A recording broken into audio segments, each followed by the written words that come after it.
I am so delighted that you're all here. Sorry about the delay. The pizza was supposed to come, but I don't know what happened. They should be coming. So on your way out, if you want to grab a slice, please, and just grab some extras because I have 8 pies, and I certainly don't want to see them go to waste. Anyway, I'm very glad that you all are here. I see a lot of familiar faces, a lot of my students, and I see other people that I'm not familiar with. I want to welcome you all. My name is Professor Kasomanakis. I am from the business department. I teach accounting, and I'm also the faculty coordinator of the Business Society. And I just want to introduce to you my officers. This right here is our senator. Okay, can you want to introduce yourself? No? He's a little shy. All right. And we have our president, and we have our vice president. So they're tremendous help for the organization. So I really appreciate everything that you guys are doing. Let me just give you a little bit of a background about the Business Society, those of you who are coming here for the first time. The mission behind our organization is to give students a better insight into the real business world. And we do that by inviting speakers that are experts in their fields. For example, just to give you some of the meetings that we had last semester, we had somebody come and talk about identity theft, giving students tips. So this way you're not a victim of identity theft. We had a speaker talk about how to write a professional-looking resume, the importance of internships, and how to conduct yourself in an interview. So we have a lot of speakers talk about different things that will help you. You will gain information through these meetings that you're not in a classroom environment. So that's why it's beneficial to come to these meetings. We're going to have another meeting the next month, if you want to put it on your calendar. We're going to have somebody talk about tenants' rights. So if you are a tenant or you know somebody that rents and is interested in knowing about what your rights are as a tenant, please come down to the meeting. On your way out, we have flyers that will give you the detailed information about the meeting, time and place. And the next meeting is on etiquette, email etiquette. That should be quite interesting. So if you'd like to attend that one, please do so, and that's in April. So again, we have all the flyers out there giving you all that information. All right, I just want another thing. Want to let you know that the refreshments were sponsored by the ASAP program. So if anybody here is from ASAP, thank you so much. They gave us the money. Even though the pizza's not here yet, I'm kind of disappointed with that. But anyway, the pizza's good, so it's well worth waiting. So anyway, what else did I want to say? See, we're supposed to have somebody else, and they're not here. They wanted to lecture about something. But anyway, forget that. Let's just go to our main speaker, and it brings me great pleasure to introduce to you Andrew Russell. He is from the Mathematics and Computer Department of Queensborough Community College, and he is an expert in analyzing credit reports. So he will help you to understand to read your credit report. And of course, he'll tell you how to get it. So when you get it, you have a better understanding on how to read it. So let's give Mr. Professor Russell a round welcome hand of applause. I appreciate this time to be here to talk to everybody. There you go. Okay. Thank you, Vicki. You're too kind. Queensborough is lucky to have faculty and staff as we do have. Hopefully you'll realize that. Sometimes you don't realize things until you no longer have them around, right? Well, hopefully everyone has a packet. Packet was prepared, has a lot of information in it. I'm not going to go over every single word in the packet, so it's generally you can take it home, review it, read it on the bus, what have you. You can hear me, right? Okay. Basically, I first started with dealing with credit reports because of a previous profession that I tried to engage on. And that was being a loan officer. And I started just about the time in which the big boom came. So eventually I learned a lot of stuff, but then I left before I got boomed. And I was teaching before, and so I just returned back into teaching. So basically, you should always, the bottom rule is you should find something that you like to do and then pursue it so you can get paid by doing what you like to do. Eventually, if you do something that you don't like to do, it might work out for a little bit so just you can get the bills paid, but eventually you'll get frustrated and you're going to want to leave it anyway and go out on another venture. That's fine and well as long as you can realize that. Depends on when you can realize that part in your life. I think this will be very good for people who are business majors, because hopefully eventually one day you'll have your own business, or you'll be a CEO, or you'll have some high prominent position in business, or a very responsible one, and maybe you might need to know how to read a credit report. So instead of taking like a $1,000 course on how to read it, which are available to at least mortgage loan officers, I'm going to give you something now. Oh, and also thank you, the Business Society and Academy, for your gifts. Got little gifts from you guys. It's very nice, including the water. That was great. All right, so basically, I'm going to put up on screen everything that you have in your packet, but one at a time. So I did put things in order, in sequence, so if you didn't mix it up, or if you did, doesn't matter, it'll show up here anyway. So basically, we're looking at this first handout, the one in landscape orientation. So first, we're going to talk about something general before we actually get to the nitty-gritty part of reading a credit report. So it says a borrower's credit report is an accumulation of information about, here's a list, history of paying bills, history of repaying loans, how much credit is available, what the monthly debts are, legal actions, public records, and should contain credit scores. That's always optional. And usually some things that are optional may cost a certain price. So, and there are other types of information that can help a lender decide whether the borrower is a good credit risk or a bad credit risk. So basically what goes on your credit report is any history of you being a debtor, you being in debt. And while you're being in debt, were you paying your debt faithfully or not? How much were you paying? To whom were you paying? So that's pretty much what the credit report's about. It also includes things regarding the government. You might have tax liens put on you. That also show up because you are in debt.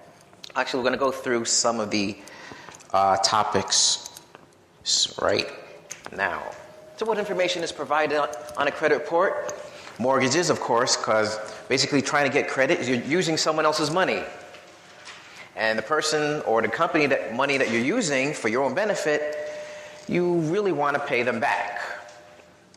So mortgages, which are loans for homes, revolving accounts, which I'll get more into, installment loans, lease payments, HELOCs, which represent home equity line of credit, 30-day open accounts, something like American Express, alimony child support, because for those of you who are involved in paying, you are in debt to pay either alimony child support, not talking about people who are receiving the money, but those who are in debt to pay.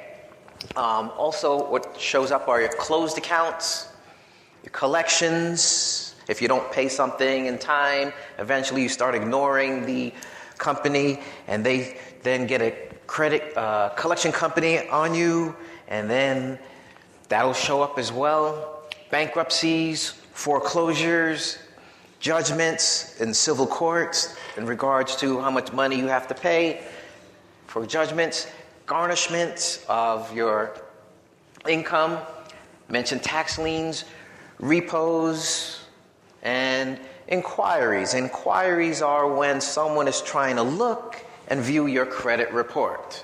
And that could include you or a creditor. So going on to the next page, credit bureaus, also known as credit reporting agencies, CRAs, and credit repositories, they collect debt information from merchants, lenders, landlords, etc., and then sell the reports.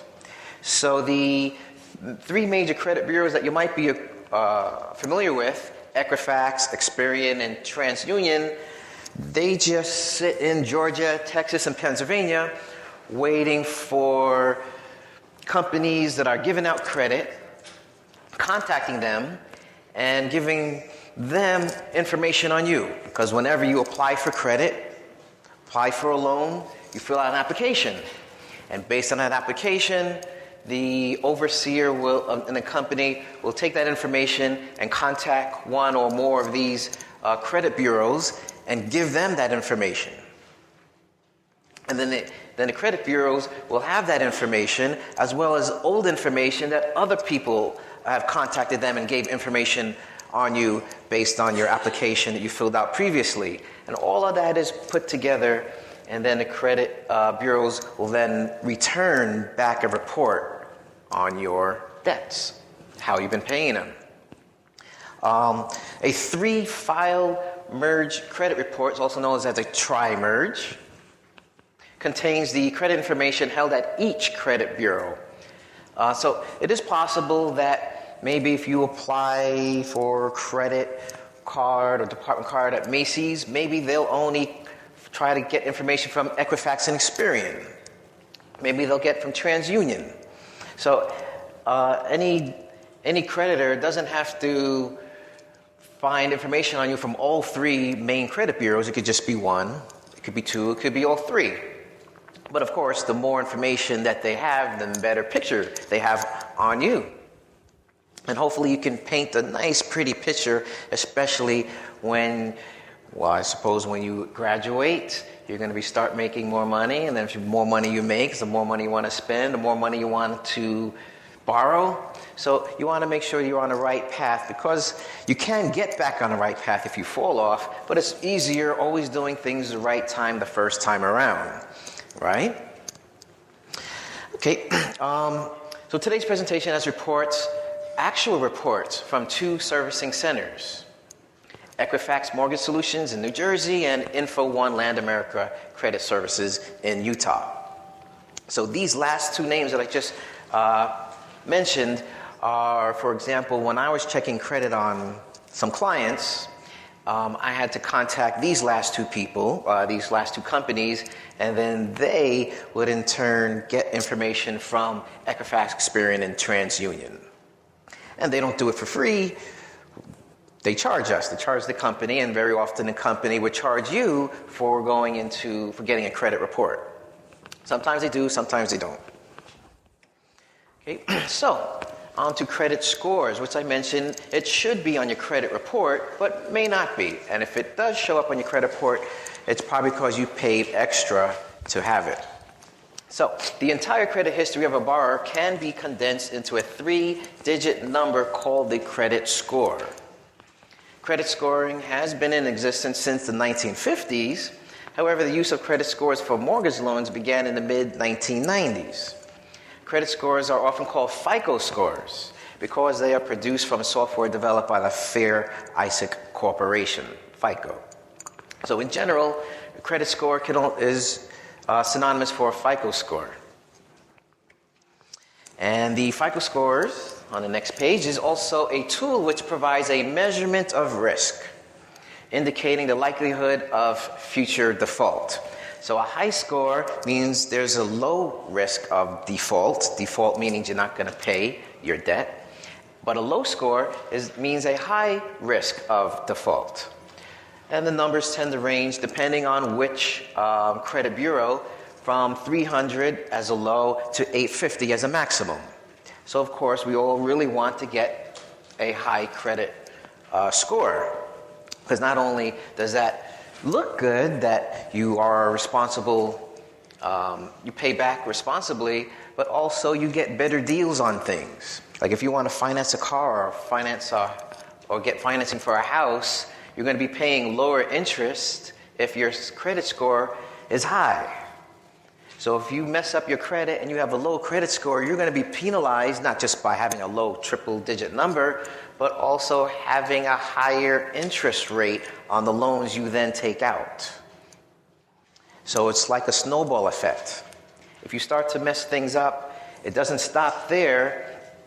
Anytime you try something new and your credit report gets pulled, the creditor looks at it, then they may not offer you the best deal that they have. So they reward those people who are responsible, and those who are penalized will feel their pockets getting lighter. Okay, so the credit scores. Lenders are required to request the 3 FICO scores in the Tri-Merge credit report. Again, this is mainly dealing with high stakes like mortgages. They want all 3. So both the highest and the lowest FICO scores are ignored, and only the middle FICO score will be used. So out of the 3 scores, they get rid of the highest, get rid of the lowest, and keep the middle. Anyone remember what fancy mathematical term that is referring to? Right, median. Remember median?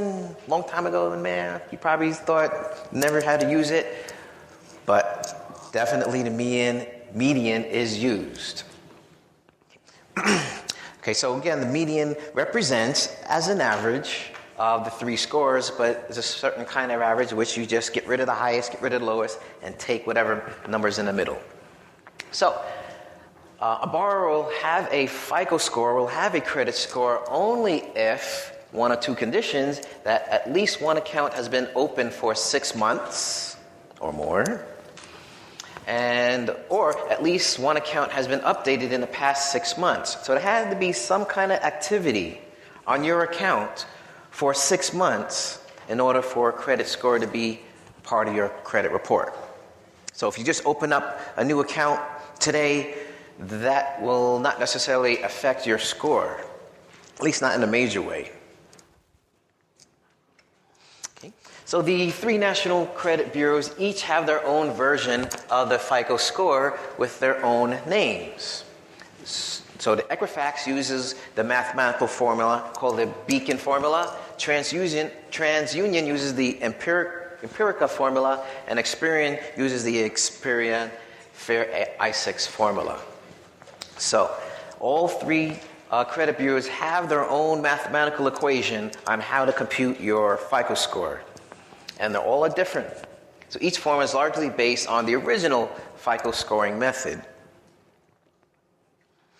However, the exact formulas used to calculate the scores are proprietary information owned by Fair Isaac. So even no matter as hard as I try, I couldn't tell you exactly what the numbers and the letters and the variables are to compute each of these scores. It's like for me to know the secret ingredient in Pepsi formula or Coca-Cola formula, right? Nobody knows. Well, actually, someone knows, but they're not telling. So, as we see here in this pie graph, the biggest percentage is your payment history. 35% of your score, roughly, is reflected by your payment history. That means, have you been paying what you were expected to be paying? Also, your present balances also has a big part, 30% present balances. So that's based on how much that you owe as opposed to how much credit the creditor gave you, right? So depends if how close are you to maxing out or not. Also, we have 15% on the length of time of credit history. So the longer you have a history, the more positive that influences your credit score. So for anyone says that if you want to improve your credit score, try to keep the ones open that you had the longest, okay? That shows some kind of stamina, that you had something open for a long time. And 10% is new credit. Okay, so if someone starts to have a lot of new credit accounts opening, that's going to affect it in a negative manner. That means it shows some kind of maybe desperation. Someone's in a financial bind. And last but not necessarily least is the experience in types of credit accounts, 10%. So we'll go through the different type of credit accounts that are recorded. So here is just a general rating of what kind of scores. Of course, it can fluctuate. So generally, if you have anything over 700, you're going to get the best or one of the best rates from creditors, and it'll be easier for you to get credit, new credit. In the 600 range, the upper 600s, it's just good, but you still really have to work on it. You may get credit, but if you do, it's going to be high interest. Then we have something called subprime, anything that's like below 620. Then you're really going to be paying high interest. And the 500, I didn't even bother putting anything below 500. Okay, so really you want to actually have in a 700 range, or 800 if you possibly can make that. So that should conclude this. Let me just go on to a next slide, which will be... does anyone know the name of the website and where you can get a free credit report? What? freecreditreport.com? That comes from the commercial? Advertising is good. You think about that, business people. Advertising is good, especially when it's deceiving. Because that's not it. Where is it? Oh. The actual free one is right here, the annualcreditreport.com. Of course, you can put your www in front of it, but that's the one that is free to everyone. You're allowed to get one free credit report every year. But they don't give you a score. True, but you won't get a score. But if you want a credit score to show up, what are you going to have to do? Yes, you're going to have to pay a fee. Depends on which credit bureau. Might be $5, might be $10. That's at least something that you could monitor at least once a year. Another time in which you can have a free credit report is when you apply for credit, apply for a card, and you get rejected for it. And then that bank will send you a rejection letter saying, sorry, we cannot grant you this credit based on your credit report. And then they'll give a little listing of exactly why they rejected you for your credit.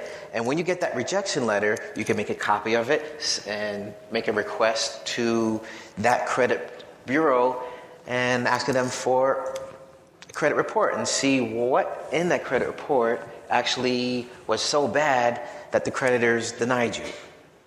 Make sense? Okay.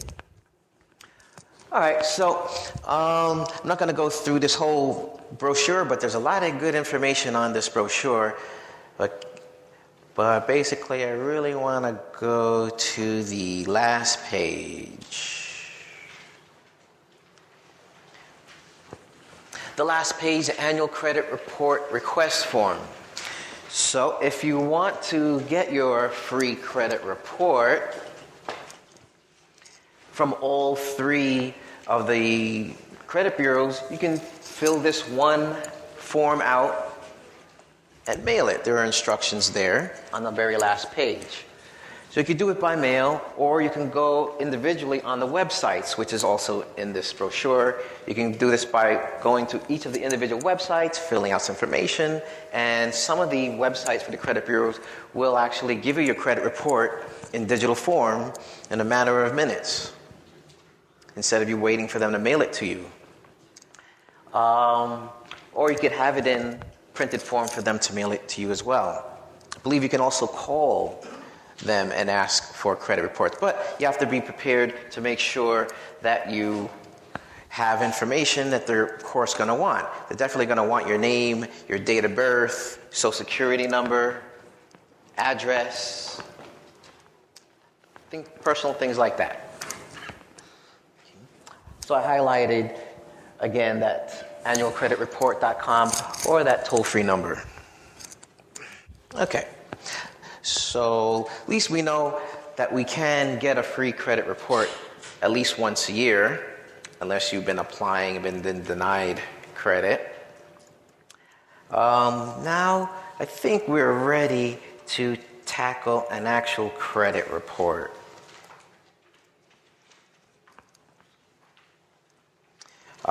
So there is a page that starts with this list of numbers. That'll be for your own detail reference. And basically, if we go to, let's see what page we're going to actually go to. Aha, that page. Hopefully you can see it. It's a page.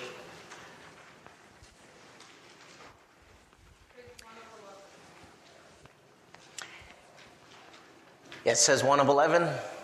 Okay, so this was an actual credit report in which I pulled when I was doing mortgages, and I labeled it. And of course, I blackened out any information so that I could hide the identity of whoever this person or people were. Fair enough, right? All right. So, what I want you to look at is at the very top. The very top of that report, I have labeled 1, 2, 3, 4, and 5. So number 1 is Equifax Mortgage Solution. This is the company in which I asked to get the credit reports from. So this company, we had to pay this company some money to pull the credit report from the other 3 credit bureaus. Okay? So keep in mind the credit bureaus, they don't really do anything to... they just sit and wait for information to come to them. And based on that, they'll sell that information, right? Information is worth something. And then, this was for the company I was working for, National Lending Corporation.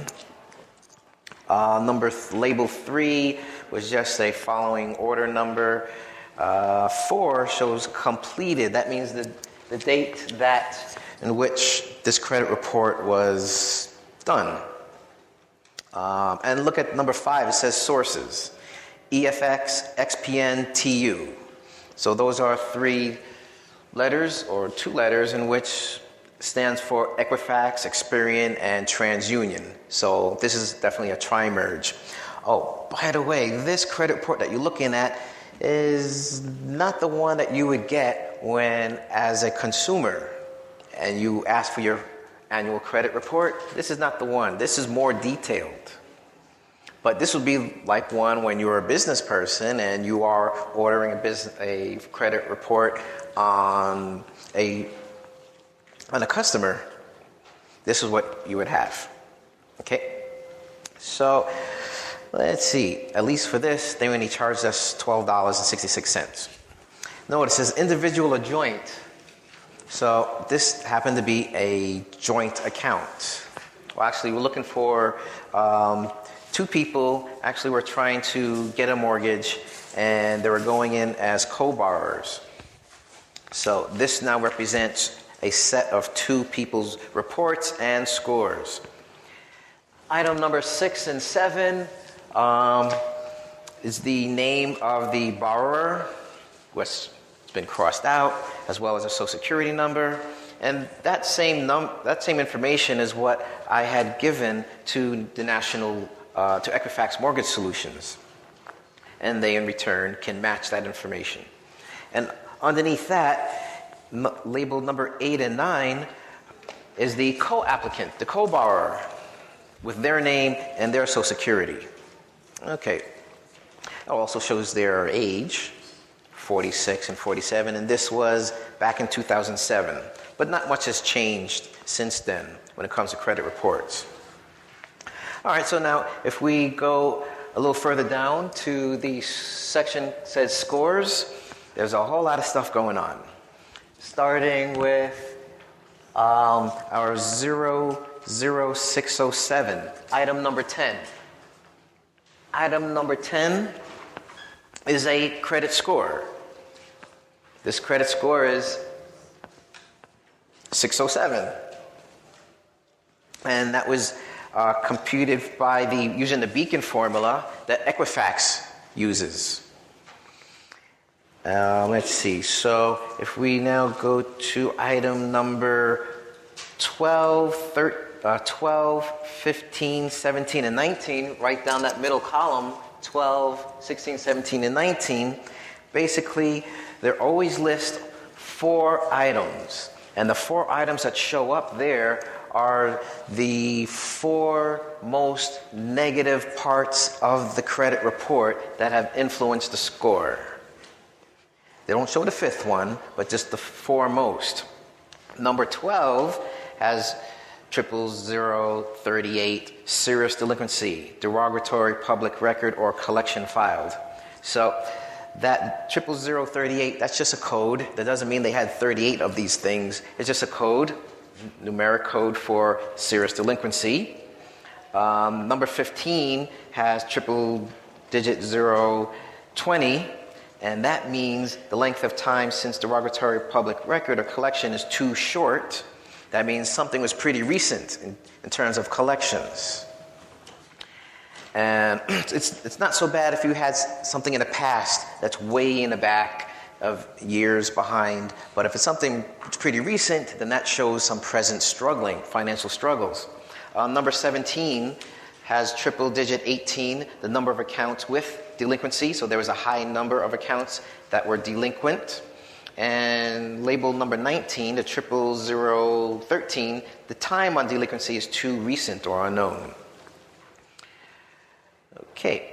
Also, number 14, again, shows the credit bureau giving that score and that information, as well as, it says Equifax 01, right?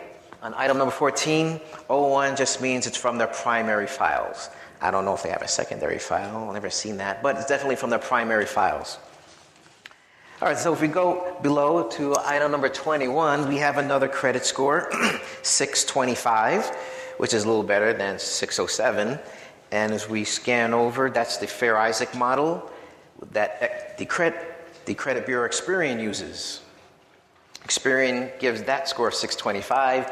And again, we have the 4 most negative problems of this credit report for the borrower.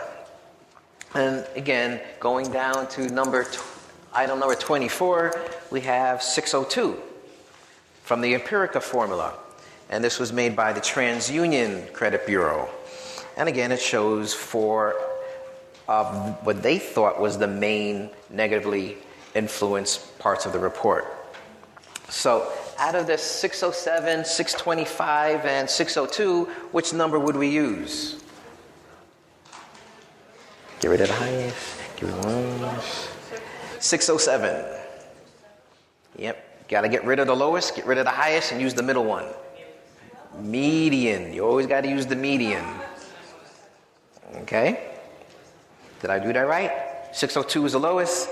625 is the highest. 607. This is just for the borrower, the person that begins with the first letters P. After that, if we go to number 27, we have another credit score, which is what? 611, 611. Also from the Beacon formula from Equifax. However, this is no longer the borrower, this is the co-borrower. Okay, so the co-borrower is now showing up because this is going to be a joint report. After the 611 is, what's the credit score for Fair Isaacs? 596. 596, that's from the Experian. And the last one is on the next page, 559. Would have been nice if the borrower found someone else to be a joint co-borrower, right? But as it so happens, these people happen to be sisters, so they live together, so pretty much they had to stick together in everything that they do.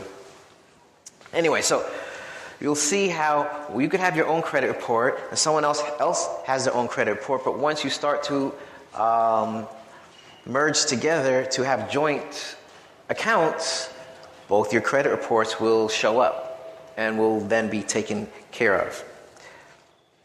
But of course, if you are applying all by yourself, and even if you have a joint account with someone else, that's not going to at least specifically show up if you're only applying for yourself. Okay, so on page 2 of 11, I should turn this. I know it's a lot of information, but it's all good stuff. You could see it now and review it later. On this page, we already took care of that first section, the top section. Now, item number 36 says alerts, and alerts are really based on any suspectable fraudulent activity going on with the credit reports. And here there hasn't been anything that at the time that there's been any theft, identity theft or anything like that. So far, this should help give the validity of the reports. Now we have a summary of the report, which is highly labeled. So in number 37 is the trade type. I mentioned that there are pretty much 4 kinds of accounts. There's your mortgage, your real estate account. Then there's something called installment accounts. That's when you take out a loan. That's not dealing with mortgages, but maybe like a car or a personal loan. You take out a loan and you pay back the same amount every month. Nothing changes until you finish paying that off. It's called installment. Revolving is an account in which when you pay back, the fee, what you're paying back might change. It revolves. For example, like a credit card. If you have a MasterCard and you use it, and maybe one month you're asked to pay a minimum of $20, the next month you may ask to pay a minimum of $30, so it'll change. That's a revolving account. And of course, collect, that means accounts that are in collection. And then we have other. So in the second column to the right, labeled number 38, tells us how many of these accounts were opened at one time. So there were 2 real estate accounts, 2 mortgages, there were 10 installment accounts, 35 revolving accounts, 7 collection accounts, and 8 other. However, the next column, number 39, is describing how many of these accounts are still open with a balance. So as we see going down that total with balance, we have real estate. There's only 1 account that's still open with a balance. There are only 2 installment accounts open with a balance. There are only 6 revolving accounts still open. There are 3 collection accounts open, and there's 1 other. So in looking at the total, out of 62 accounts that have been opened between both of these people, 13 are still open. They haven't been closed, they haven't been paid off yet. And then, obviously, in number 40, we have the total balance. As we see that $388,943 loan, that, of course, was the mortgage. That's why it's in real estate. Then we have the total of the $13,741, the $19,352, and so on.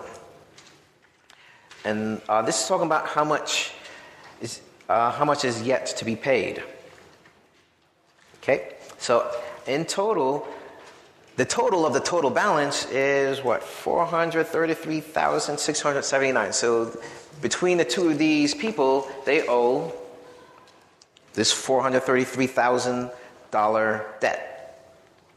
And then the next column 41, is talking about the total of the monthly payments for these types of accounts. So for the real estate, of the 1 open account, they have to pay $3,016 a month while they're paying that off. $3,000 a month. Underneath that, for all their installment accounts, they have a total of another $1,000 debt every month. Then their revolving Not so bad, $581 every month. Collection, okay, let's see. Collection, of course, they're not paying anything on collection, are they? That's why it's in collection. That's why there's a 0 for the total payment there. And whatever the other is, which we may come across. Okay, let's see what else. Okay, the next column, 42. 42 is dealing with the total that has yet been paid to date. So that's why the collection item is there.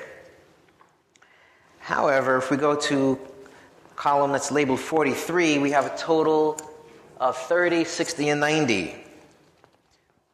That means which accounts have been, what timing, what lateness they have been making. For example, the real estate, we have 0 for 30, 0 for 60, 0 for 90. That means they've never been 30 days late on their real estate payment. They've never been 60 days late for their real estate payment. And they've never been 90 days late. So that's recorded as well, how long you've been late on your payments. However, the installment doesn't look so good. For the installment loans between both of these people, there are 14 times that they've been more than a month late. 2 times that they've been 2 months late, and 1 time they've been 3 months late. For the revolving accounts, they've been 20 times. For those accounts, they've been 30 days late, at least 30 days late. And then we have 9 times for the 60 days late, and 8 times for the 90 days late. So not only when you are late, it's recorded, and a tally is being made of that. As we go down underneath, we have the public records, number 45. We have liens, judgments, foreclosures, bankruptcies, anything else. And as we see the total numbers, luckily for these people, there's nothing. Everything is 0. Okay, so notice based on all that information, this is why their credit scores are not in the 700s, not in the 800s. They're floating in the 600s, 500s. And this tends to be an average person that, well, actually maybe a little bit better than an average person because they really paid attention to the mortgage, right? They were never late for any of their mortgages. Okay, notice in number 46, item number 46 says number inquiries, 33. That means between the both of them, how many times someone looked into their credit report in the past 6 months. 33 times between both of them. Of course, that includes for each of the credit bureaus. Okay. And also, number 48, the number of new trades, what new accounts have been opened in the past 6 months. I think the inquiries is really dealing with 9 months. And the number of new trades is 6 months. And also shows up is the oldest trade, the oldest account that's still open. And that was open in December 1986. Okay, not too bad. All right, so now that was just a brief summary. Now, based on that summary, we can go down to the details of the credit history. All right, so here we have number 49, which, of course, you ever forget, you can always look back to the first page. The 49 represents the Equal Credit Opportunity Act, in which each account is labeled somehow, but not with any discriminatory remarks, like what characteristics is this person. Basically, we have a J and an I. The J means it's a joint account. As we see in number 1 and 2, the option 1 is a joint. The Provident CU is a joint. But HFC is an individual account. So both those HFCs on the bottom are individual accounts based on that letter I. So let's go back to the option 1. Okay, so option 1, if we look at the column that says account type, it says M1. M1 means it's a mortgage. Okay? And the 1 is that comes after the letter M represents the status that pretty much it's in good status. And if you ever want to find out what the numbers mean, you could always go to this page that says current status of account. 0, 1, 2, 3, 4, 5, 6, 7, 8, 9, and some letters. You always want to avoid a status of account that's a 9, because a 9 means it's in collections or it's been charged off. You always want to have a code of 1. That means basically it's paid within 30 days of the due date. So at least on this page, we see an M1, an I1, an R1, and a C1 down that account type on this page. All right. So also next to that, to have the date reviewed, that means when the credit bureau was looking at this information. And in this case, it was, they're able to, at least the last records that they have of it was in January 2007. Next to that, where it says date opened, is when this account was actually opened. And DLA means the date of last activity. The date of last activity. So there we have, it was opened in 2004, and the last activity that they know of was December 2006, and that was about the time I pulled the credit anyway. So again, all of these headings and what they mean are described in the previous pages. However, we have the high credit terms. The high credit terms for the option 1, high credit says $395,910. That was the original amount of the loan. Okay, and then underneath that shows how much, what were the terms, what was the agreement, how they were going to pay it back. Here it says for 360 months, which is what, 30 years? For 30 years, they're going to be paying back $3,016 a month. Okay, so there's no adjustable here. It's your regular loan, mortgage. And next to that, months reviewed, 23. That means how many months they're actually looking back in their credit history. And out of the $395,910 that began 2 years ago, look at the balance amount, the present balance amount, $388,943. Okay, so that's what? Maybe a difference of $7,000, right? But they've been paying $3,000 for the past 2 years every month. Yeah, so when the bank, when you're never going to pay back a mortgage, whatever money you pay, they're going to apply it to your interest first. So interest is eating up all of these payments, and a little bit gets applied to your original amount, your principal. So you may want to keep that in mind. All right, let's see what else. So the next column says past due amount. There's nothing, and then the actual history of how many latenesses. Okay, 0 for 30, 60, and 90 days. All right. And also in number 58, there's a certain code. PP usually stands for payment pattern. And starting with date January 2007, the payment pattern going backwards, where 1 represents paid on time. So going backwards for the previous 24 months, we have all 1s. So that's good. If it wasn't, maybe if it was a 1, maybe it could have been a 2, and that means you can count actually in time chronologically. Like if the second number was a 2, it went from 1 to a 2, and then all 1s.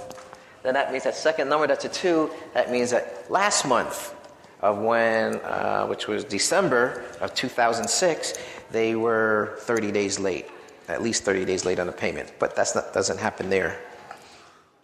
Okay, that was number 1 for option 1. How about number 2?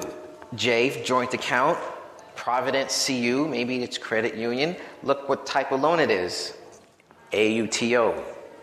It's a car loan, right? Auto loan. And notice it doesn't have account type of an M anything. It's an I. It's an installment. So of course, when you take out a loan for a car, you're going to be paying back the same amount every month. So that's an installment.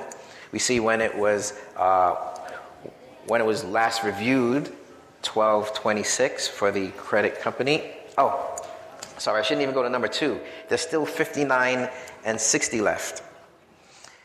Item number 59 says B/C. So that represents the borrower and the co-borrower. And then next to that has which of the credit unions are reporting this information. And here it's Experian, Equifax, and TransUnion. And the 01 after the equal sign represents from their primary case file. All right, now let's go to number 2, the auto loan. Let's see, anything particular there? How much was the original auto loan? Right, $22,374. That was the original auto loan. How much are they paying back a month? $421 a month. And how many months they have to do that? 60 months, which is how many years? 5 years. Yep, 5-year car loan. Okay, and what's the present balance on that car loan based on when this report was printed? $8,261. Great. And were they ever late? 000. No, we're never late.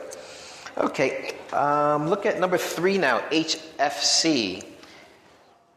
It's R1. R means it was revolving. That means the amount that they paid every month could change.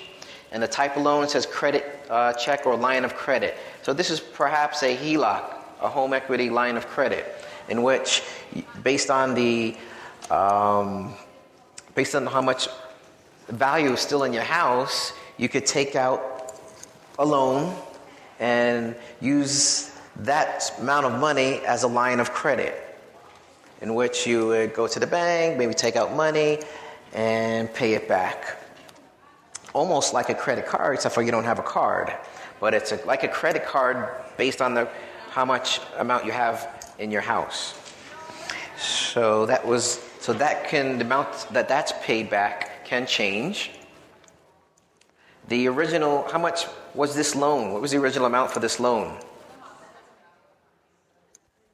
The original amount was $8,000. And how much are they paying back every month based on that?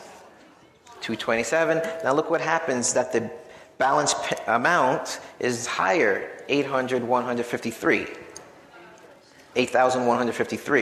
Yeah, because as they take out money and use it, they're going to be paying interest, and they pay it back. However, as you see, usually for a home equity line of credit, if you don't pay it down quick enough, you can be in the negative.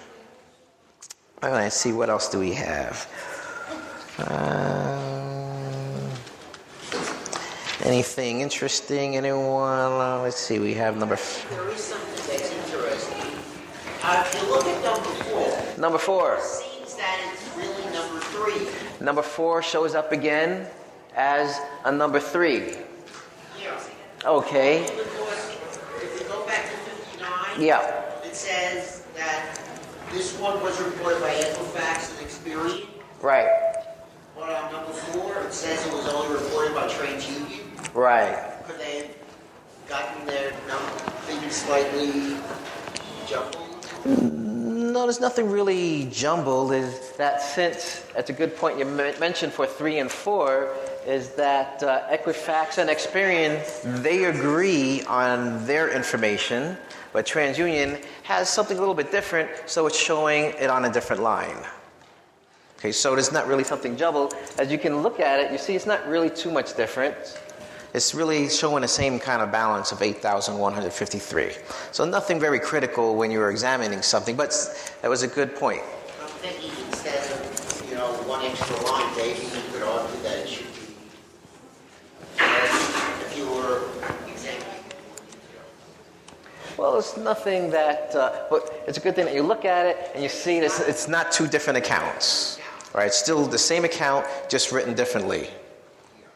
As so what you can see is the HFC, and the other one says HFC USA. That's based on the information that that was given to TransUnion, well, it may have been a little different than what was given to Experian and Equifax. One is showing it as a C1, and one is showing it as an R1. Whatever C1. C usually means a line of credit.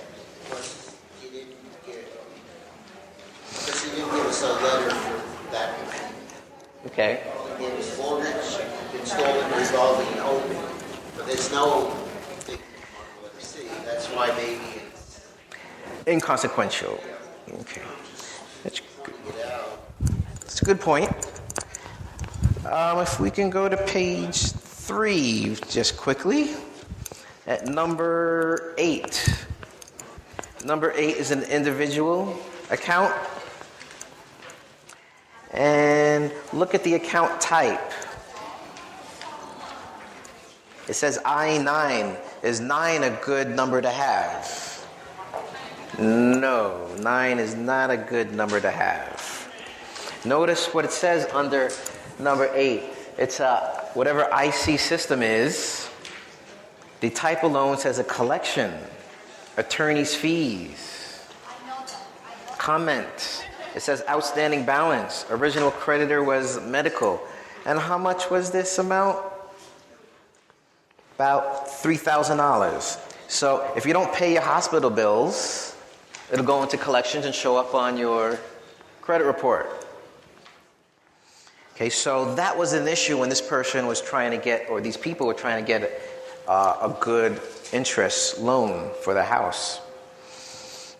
Let's see, what else do we have? We have some other bad stuff here. But as you can see that these people, they had their expenses. Maybe they tried to tame it a little bit. Okay, even there was usually a phone bill doesn't show up on your credit report because you're not in debt to them. You didn't take out a loan on them unless you don't pay their fee. You skip your payment. You stop paying them. Of course, not only does the cell phone company or the telephone company turn off your service, but that's the time in which they'll report you. So you want to avoid that. Let's see. All right. Let's now move over to page 8 of 11.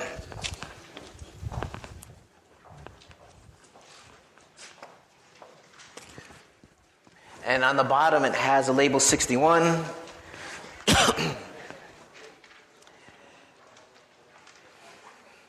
And number 61 shows public records, meaning things that have been settled in court regarding debt. And here we have no public records for this couple of people. Okay? So that's good. No bankruptcies. No monetary judgments, tax liens. Underneath that, on the bottom, it says inquiries in the past 90 days. So we see on that page, we have those two, Equifax mortgage. But on the next page, it continues the inquiries. So it's showing the inquiries, and you can know which one is which by that middle column, B or C. B is the borrower and C is the co-borrower. And it says what date the inquiry was made, what date the credit report was pulled. On the first column, it's which company was doing it. And over to the far right, we have which were the credit bureaus that gave that report. So that's a lot. However, there is one thing is that when you are shopping for a house and you need a home loan, you're allowed, based on, usually on a 2-week period, you can have your credit pulled a lot of times, many times, many times for a 2-week period, and only count as one pull against your credit score. Because that makes sense. You're trying to shop around to buy a house, but you'll only be charged once towards your credit score. And then underneath in the middle of the page, borrower and co-borrower address information. These are information in which people who've been pulling a credit had to put in their information, hopefully the same way you wrote it on your application, shows up there. So here's one of the places that you should look to see if it's any wrong information, especially if someone is a victim of credit fraud or identity theft. An address might show up there that person never lived in. And based on that address that person never lived in, maybe an account was opened up and being used, and maybe not even being paid. Because usually a thief is not going to pay back what they stole, right? So if a thief is using your credit for whatever selfish means, they're not going to pay it back, and therefore you might have some late payments and collections. On the bottom, it says borrower and co-borrower employment. So, according to what was written on the application, we have these places and these types of occupations, and at the times when they occurred. Okay, let's see what else. So, this is a detailed view of a credit report. The credit report that you would get as a consumer for yourself would not be as detailed. But if you could read this and determine what things mean, then I'm sure you could read something that's even more general, more simple. Even though the general, simple one has a whole lot of words involved into it. Sentence after sentence after sentence, where here everything is pretty much mathematical, figures and figures and figures. All right, so other than those 3 handouts that we just discussed, I have 6 other handouts that were in your packet. The one I'm going to go to now is the one that says creditcards.com.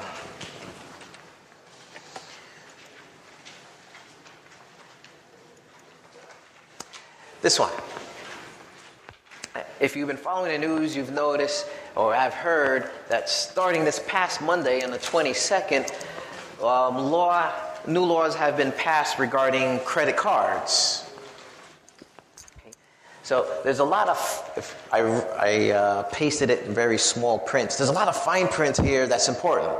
We're not going to go through all of it because it's like 20 or 30 different things, but you should take the time and look at what changes are being done regarding credit cards. For example, there was a time in which a credit card company could look at your credit report, like suppose you had an account open with Citibank, and it was a Visa. Citibank could then look at your credit report and look to see if you've been late on any other accounts. If you've been late on any other accounts, even though you've been good at paying them back, they could raise your interest rate. That's called universal default. So even though you're a perfect paying customer for Citibank, if they see that you've been defaulting on something else, they see that, oh, you're a risk, so they're going to increase your interest rate. That's not going to be allowed anymore. That's a good thing, right? There's a lot of things that are not going to be allowed anymore. So, of course, that means less money for the creditors. So the creditor is going to have to find other ways to build back up that revenue. And usually that's going to be in fees. Fees for this, fee for that, fee for this, fee for that. It may not be interest rate, but definitely will be fees. So this will explain a lot of it. Also, you know that especially on college campus, there may be people sitting at a table with applications for what? Open up a credit card, right? And usually, what else do they have with them other than an application for you to fill out? Something that you can take back with you, right? Some kind of frisbee or a cup or a shirt, some free item. That's not going to be allowed anymore. At least not on college campus.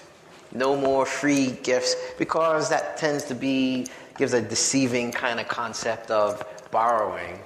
So generally people who are vulnerable don't know it, and they get hit, especially college students. Because college students, they tend to be,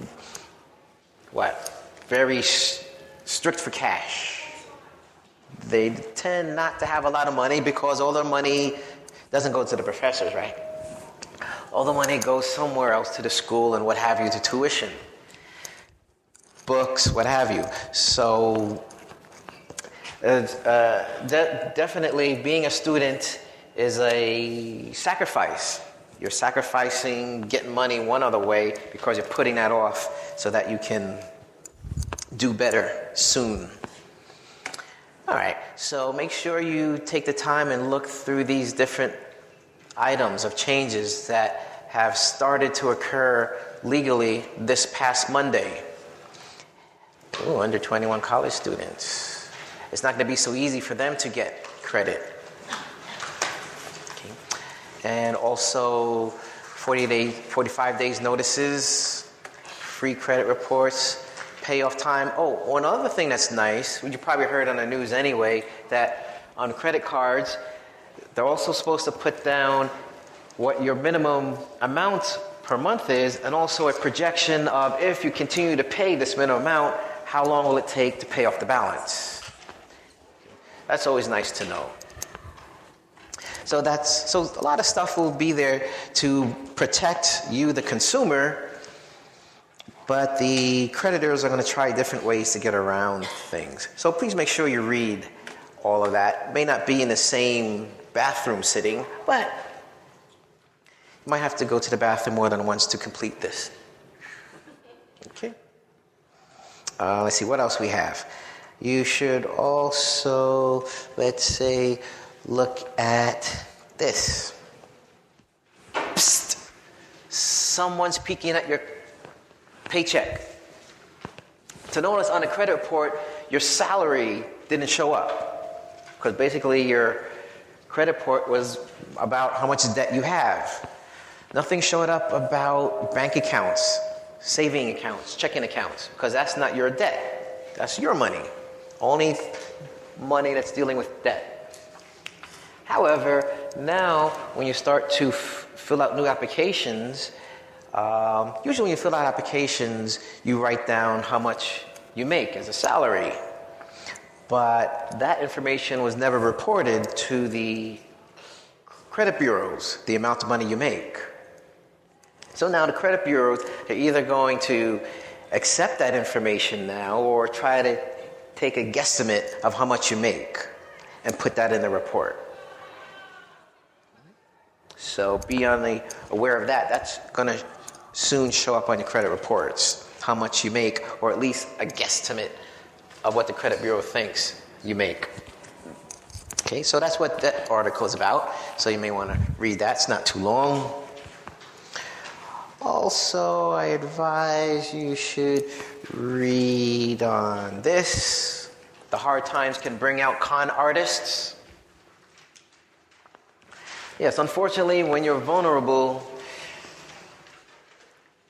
someone's trying to seek you out and be a vulture. Being vulnerable means maybe you're unemployed, or maybe you need to get a second job, or you're in need of something, and as you reach out and look, don't look on Craigslist, but as you reach out and look, there are scams going on, so that these other people are trying to just rob you, blatantly just rob you, so you got to be careful of that. So you should look at both pages of this article, okay, especially the last 5.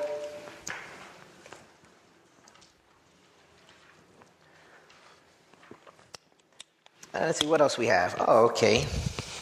Let's go on to a Newsweek article. Sabotage by the system. Now this article, again, is about someone being vulnerable.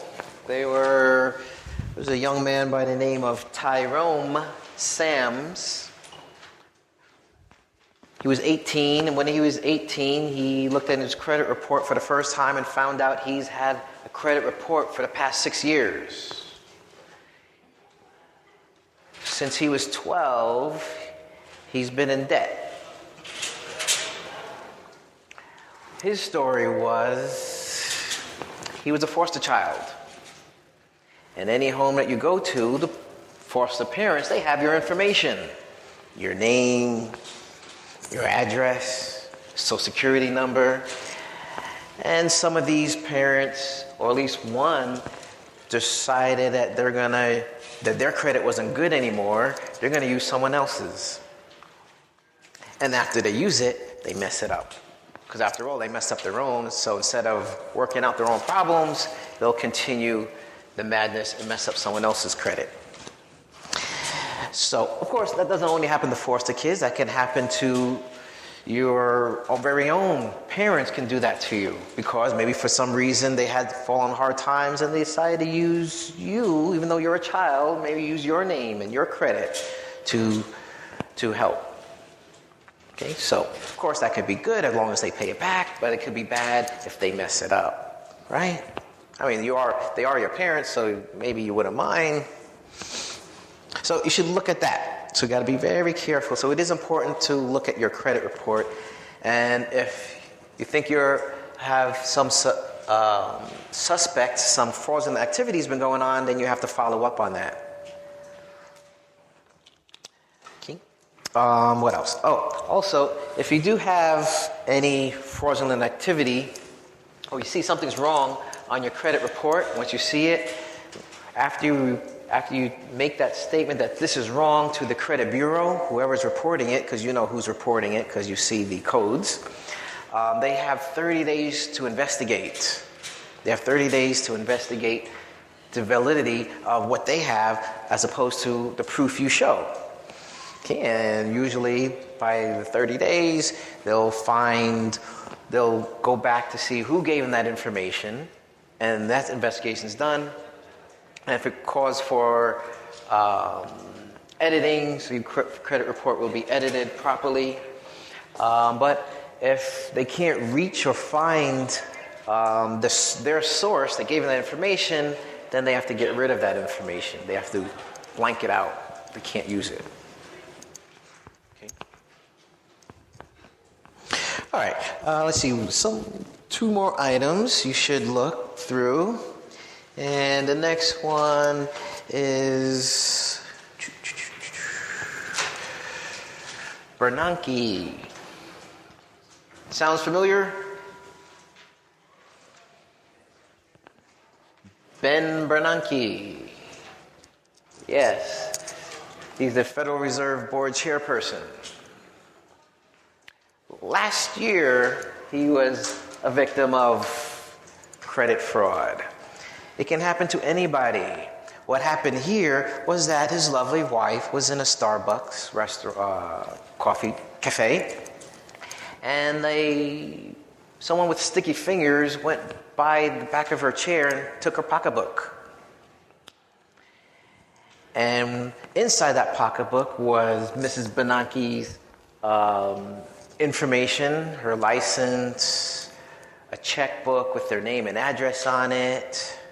And this person with sticky fingers was part of a large ring of thieves that were involved in credit theft. And even though she reported the incident in a matter of hours that same day, that was nice, but things still happened.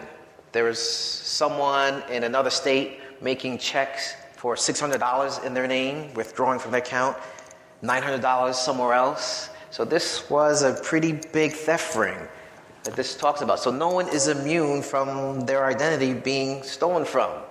Foster child, legitimate child, just being pickpocketed. So you got to be careful. Okay, and last, maybe not least, is this article mentioned by Market Watch. One man's story.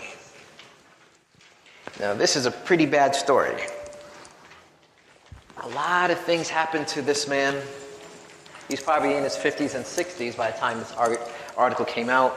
It's dealing with his credit report, people using his name, messing up his credit history, and he doesn't know anything about it. And now he's responsible to pay these tens and thousands of dollars of debt. And it's not easy trying to prove that it wasn't you. So, you try to do the right thing. What is this? Almost $100,000 in debt. So you try to do the right thing, which is always a good thing to do. But you always have to be aware of the people who are not doing the right thing. Right? So this is a good place to start. When you're in class, the right thing to do is to do your homework, study for the test. When the test comes, you work on it. But then there's someone else who hasn't been doing what they're supposed to do, and then they want to get some answers from you during the test. Even though the professor may not see it or say anything, that's not the right thing to do. So keep in mind that these little habits will eventually, if they're not reprimanded, will grow into something worse and worse and worse until you actually get caught. So it's always best to do the right thing at the right time and be on the lookout, not paranoid, but be on the lookout for those who are scheming. All right, do we have any questions? Do we have enough information for you? There's a lot of information there, and it's for your benefit. Yes? Does your credit report follow you from country to country? Is it international? No, usually other countries aren't going to report back to here in America. Because remember, these credit bureaus, the three main ones are here in America. Now, if the other country, they may have their own credit system. That might be different. So it has to be something based here in America. Yes?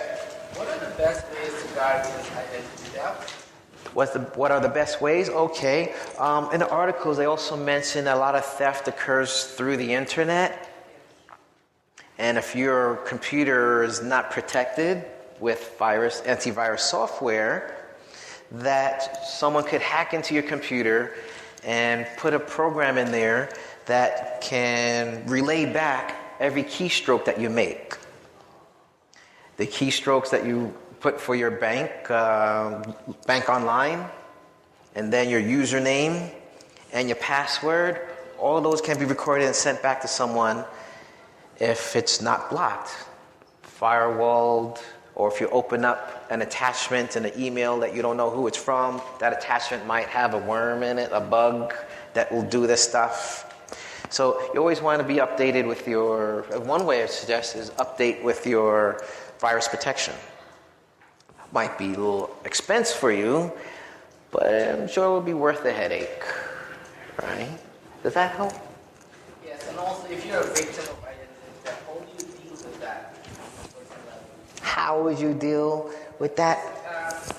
I'm not sure if I just have to read this user, and he said everything shows in your credit report.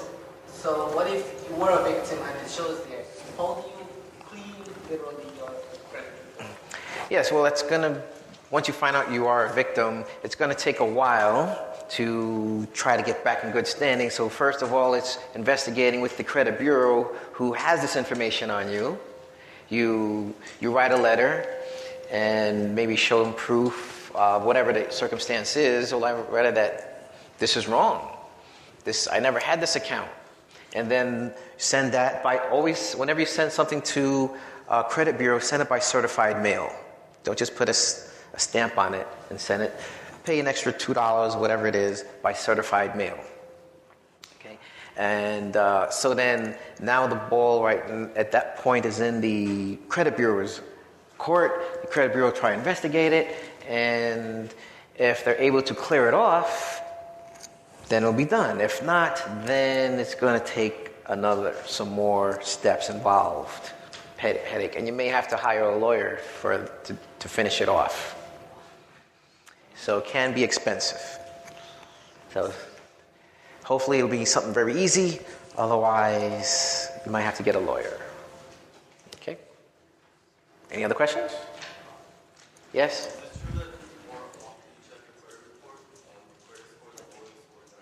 Okay, that's a good question. That the more inquiries there are on your credit report, will that affect your score? Well, that depends. If there are a lot of creditors checking your credit report based on your application, then that'll have an effect. Maybe every time you make an application and the creditors are looking at they pull your report, that might affect your score by maybe 5 points, 3 points, something like that. Not a whole lot. But if any inquiry that you make as a consumer, not through an application, through a creditor, that doesn't affect your credit score. So you're not counted against in that. Okay, so you could look at your credit report every day.